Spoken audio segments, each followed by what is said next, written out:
August. This is Daily Debrief on Disa TV. I'm Rosie Jones. Our top stories. Court orders IEBC to use manual register to identify voters. Also in the program, Interior Cabinet Secretary Fred Matiang'i has declared Tuesday the 9th of August a public holiday. And Deputy President William Ruto has urged all public servants in Kenya to refuse the blackmail and intimidation they are being subjected to. A very warm welcome to the program. I'll be here every weekday at this time bringing you the latest news across the country and beyond borders. Now let's take a look at the stories in the headlines for you.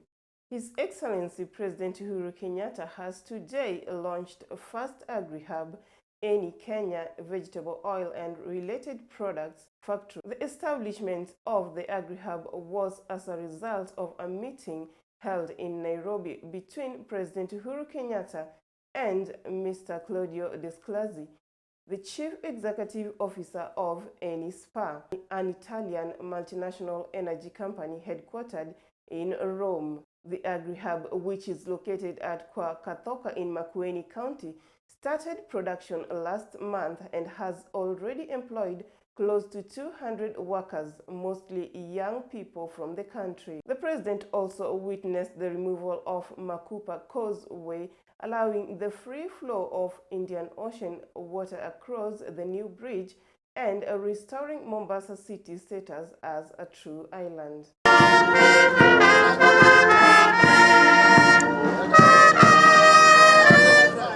are you doing? I can see you started well.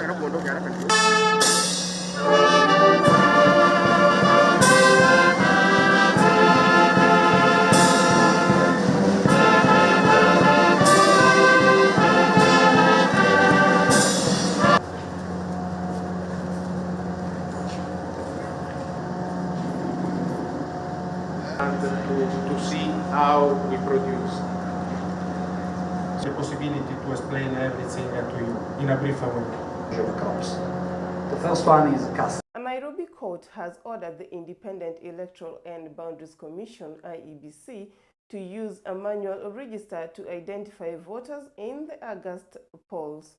Justice Mugure Thande quashed the letter that IEBC wrote to Azimio, saying that they will only use KIMS kits to identify voters. The court has found that the impugned decision of the Commission to abandon the printed register violates the clear provisions of the Constitution, which provides that where an electronic voter identification device fails, then such voter would be identified using a printed register.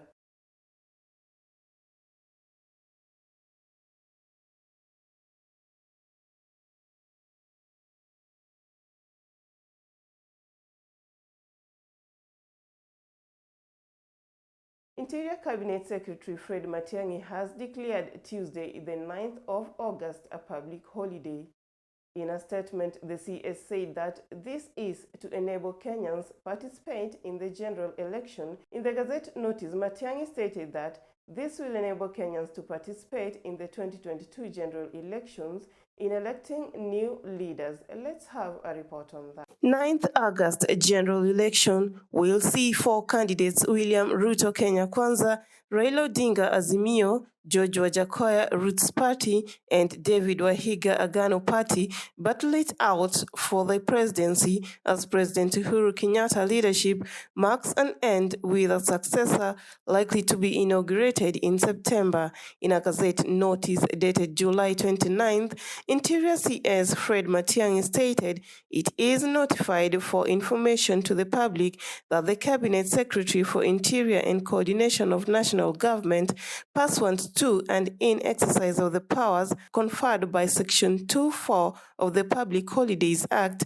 declares Tuesday, 9th August 2022 as a public holiday to afford the people of Kenya the opportunity to participate in the 2022 general elections of members of parliament, members of county assemblies, and county governors.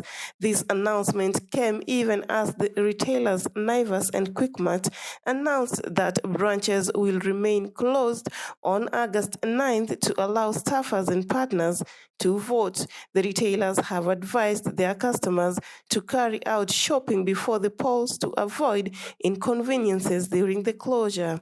For Daisak TV, Druthio Dondi. The Deputy President William Ruto has urged all public servants in Kenya to refuse the blackmail and intimidation they are being subjected to. Speaking at his current office, DP Ruto accused the Directorate of Criminal Investigation boss, George Kinoti, of propagating a narrative that could see the country descending into chaos. The DP also brought to the attention of the Independent Electoral and Boundaries Commission (IEBC) an edited clip circulated by Suna East Member of Parliament. As Kenya Kwanza, we want the Director General of the National Intelligence Service to tell the country what is going on. We cannot sit pretty and see the same things that have happened in Kenya happen again. We committed ourselves after 2007 that we will never, ever again go back to the politics of ethnicity and division and violence. But there are people, having realized that they cannot win this election, they want to disrupt this election. They want to cause conflict in this election. And that is why we are calling on every state agency and our friends in the international community to speak to this matter, because it is a matter of concern. The regional commissioner, Maalim Mohammed of Rift Valley, the county commissioners, Samson Ojuang of Trans Nzoia and Stephen Kihara of Uasin Gishu, and Erastus Mbui of Nakuru are part of this scheme. They are the people holding night meetings to orchestrate and to plan conflict among us Kenyans. And unfortunately, the President of Kenya is aware. We are asking His Excellency the President, in his constitutional duty as the President of Kenya, to ensure that the country is safe and to stop these people from planning the evil that they are planning. The President knows them very well. And the President must stop these people from causing conflict among us Kenyans. The same way the President stopped Mr. Kinoti about a year ago when he was planning the same schemes with the post-election violence victims. Crossing over to business, more than 1.18 million Kenyans have stopped making monthly contributions to savings and credit cooperative circles, suggesting a difficult recovery for the jobs market following an economic hardship brought by COVID-19 menace. This is according to data from the regulator, Sacco Regulator Authority SARSA, which shows 19.7% of the 5.99 million Sacco members did not transact on their accounts for the last 6 months last year. After a year when official data reported 926,100 jobs were added in the formal and informal sectors, the growth in jobs curbed COVID-19 restrictions, which had led to 736,000 job losses in 2020, suggesting a net hiring gain of 190,000 positions. According to SARS's CEO Peter Njuguna, there was a marginal increase of 3.03% of membership in SACCOs from 5.8 million members reported in 2020 to 5.99 million members in 2021. The findings are an indication that the share of dormant accounts in both deposit taking DT and non-withdrawable deposit taking NWDT SACCOs were yet to return to pre-pandemic levels. For Dissect TV, I'm Anne Mungai. And in sports, Reynold Kipkorir Cheruiyot ran away with the men's 1,500 meters gold at the ongoing World Athletics Under-20 Championships that is being held in Cali, Colombia. Cheruiyot, who ran a tactical race, was too hot to handle after taking control of the race at the 150-meter mark and forging ahead with a lightning speed to gift Kenya its gold medal in a time of 3:35.83 seconds. This is the final 100 metres now. Look at Cheruiyot, his eyes focused, pumping all the way through his cheeks. He's not looking around, he's not letting up, no showboating for Cheruiyot.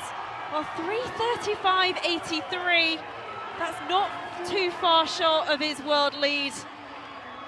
Well, Gurma did really well to come through for that second place. Look at Camino there, look at him, focused all the way on that line, gritted teeth, and he did come through for the bronze medal. Now, that is it for today's Daily Debrief. If you've got views, opinions, and most importantly, questions you would want answered, kindly get in touch with us on our social media platforms, Dissect TV, #Dissect Daily Debrief, #DorothyOdondi, and it was great having you in the show. Have a nice one.